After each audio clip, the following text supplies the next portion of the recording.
Have you ever been attacked in an unprovoked way? If you have, I'm sorry, and I share your pain. But let me ask you another question. Have you ever been attacked in an unprovoked way by a clown? Yeah, you need to listen to this. It was the summer of 2021, and I remember I had a really stressful day at work. I work in claims at Walmart, and the customers that day made me really want to slam my head into a wall. But that's besides the point. When I was done work in mid-afternoon, I decided to drive to this open field near my apartment to calm down and smoke a joint. Also, I was a 22-year-old male at the time of the story. Anyway, I pulled into the field in my beat-up Honda CR-V. The field faced a massive forest, and it was an overall calming place to be after such a hectic day. I pulled out a joint from my glove compartment, sat on the hood of my car, and sparked up. I could instantly feel the tension in my body dissolving as I inhaled and admired the massive empty field before me. It was all going great until I saw the clown. In the distance, less than 100 yards away, by the edge of the trees, there clearly stood a clown.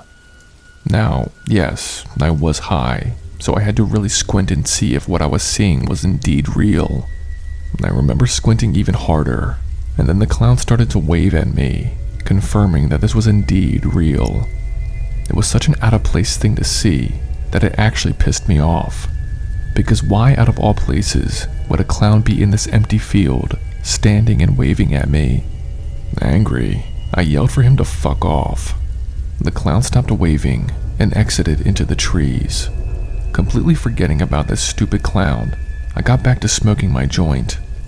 About 10 minutes passed, and my girlfriend FaceTimed me, and I was telling her about my shitty day at work when I had to take a piss.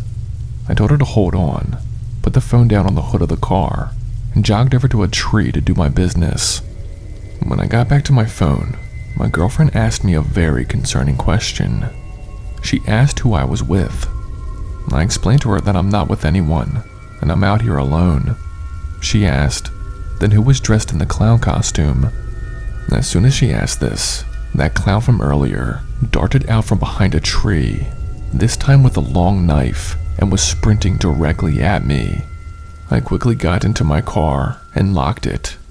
The clown banged into my door, laughing and saying he was going to kill me.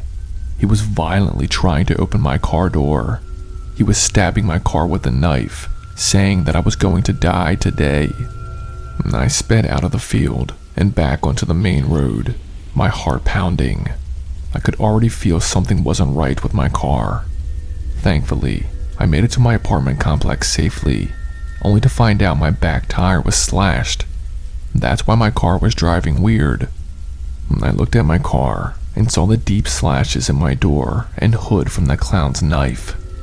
I was so thankful to God that my car was able to drive away from that maniac, because if it was stranded, which I'm sure that's what that clown wanted, then this story might have had a completely different ending.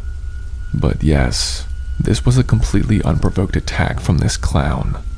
I have no idea who they were or what their motive was. I like to think they would have not actually harmed me, but the damage to my car says otherwise. I don't go to that spot in the field anymore. If I'm having a rough day, I'll just smoke in my car or on my apartment balcony. And I do have one message to that clown if he ever reads this story. Fuck you.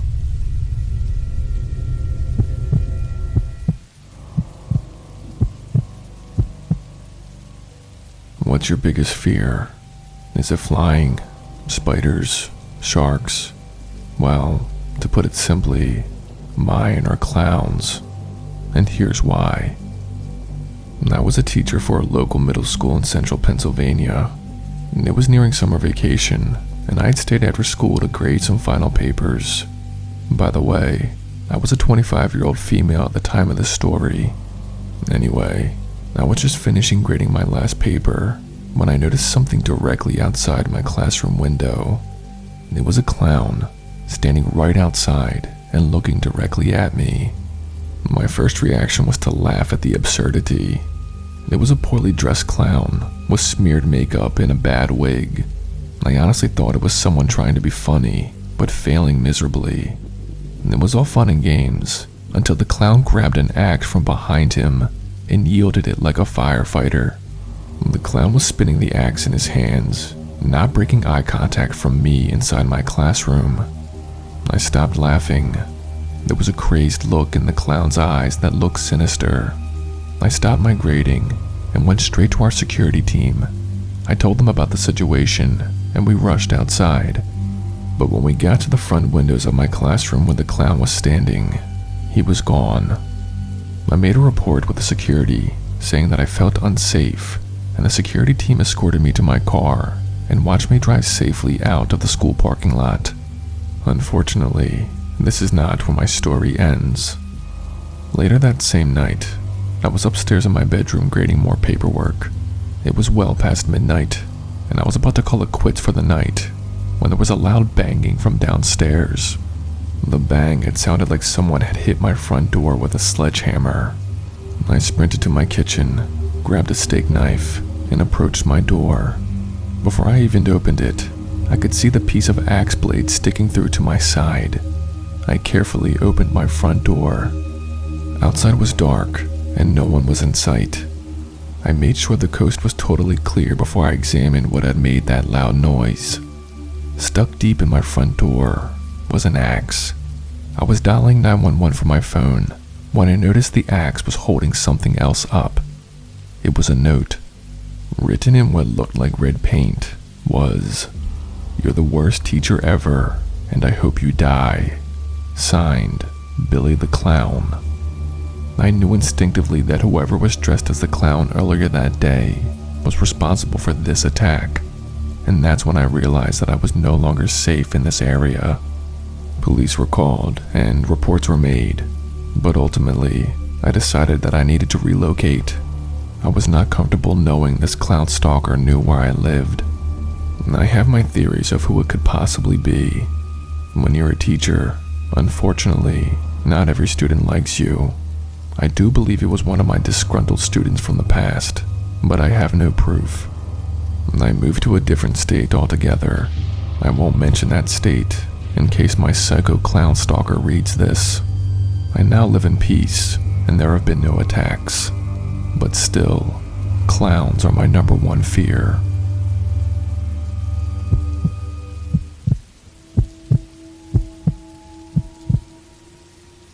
What are the odds that your house would be broken into? The FBI crime report states that 1 in 36 homes would experience a break-in.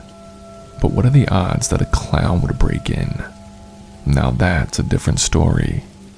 Listen to this. I was dog sitting for a family friend of mine a few years back. It was during my summer vacation, and it was good money. By the way, I was a 17-year-old female at the time of this story. Anyway, this family lived in a very upscale neighborhood, and they had 2 beagles. And when I say I was dog sitting, I was actually spending the nights with them too. It was a Saturday afternoon in mid-June. I was walking both dogs around the block, minding my own business. I was just cleaning up their number 2s when I suddenly saw a clown standing across the street. I had to squint my eyes to make sure what I was seeing was real. Mind you, it was in the 90s that day and very hot. This clown was dressed in thick layers of wacky clothes and had a full face of paint. I remember my first thought seeing the clown was that he must be dying of heat in those clothes. Nonetheless, the clown and I stared at each other. It was such a bizarre moment for me, because again, my friend's family lives in a very upscale neighborhood, and this clown stood out like a cold sore. I was starting to get nervous the way he was staring when he waved at me. It was a simple, slow wave and a slight nod of the head. At this point, both the dogs felt this creepy vibe and started barking at the clown. The clown then put his hands to his mouth like he was giggling. I pulled the dogs by their leashes and told them, "Let's go, we're heading back to the house." I remember when I turned back around, the clown was gone. Honestly, the rest of the day was normal. I stayed in the house, watched TV, read some of my summer reading, and played Candy Crush on my phone. Even though the encounter with the clown was odd, I had nearly forgotten about it by the time it was dark. Later that night, I took the dogs out one last time, made sure the house was locked up, and then fell asleep on the living room couch, watching some murder documentary. Around 2 in the morning, the dogs started barking like crazy. I instantly woke up and went to where they were barking. Both dogs were by the front room windows, their front paws on the windowsill, barking like mad. I told them to shush and calm down, but they wouldn't listen. And that's when I looked out the window. Standing in the driveway were 3 full-grown adults dressed as clowns. They were each holding a red balloon and waving at me gleefully. I ran back into the living room and grabbed my cell phone. I then barricaded myself in the upstairs bedroom while I called my dad. When I was through explaining to him what happened, he said he'd be right over. When my dad got to the house, there were no clowns in sight. I still didn't care and demanded that he take me home. The next morning, I had to explain to our family friends why I left the house in the middle of the night and couldn't feed or walk their dogs the next morning. I was completely honest with them, and they were understanding.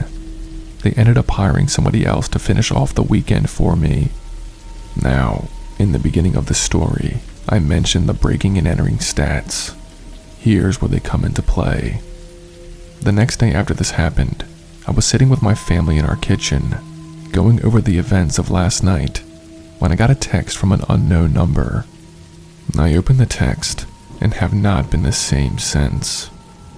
I received multiple photos of me from the night before, sleeping on the couch, like pictures taken directly in front of my face. In horror, I scrolled through all the photos when I found one of me still sleeping and someone making me hold a red balloon. A red balloon, like all the clowns were holding last night. That means those clowns broke inside the house last night and took pictures of me sleeping. Hundreds of questions flooded my brain. How did they get in? Did they steal anything?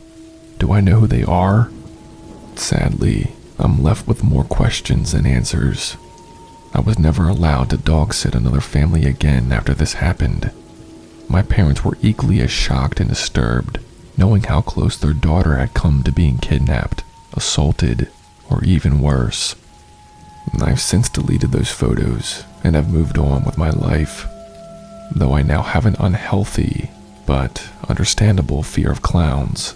Nothing like this has happened since, and I pray to God that it stays that way.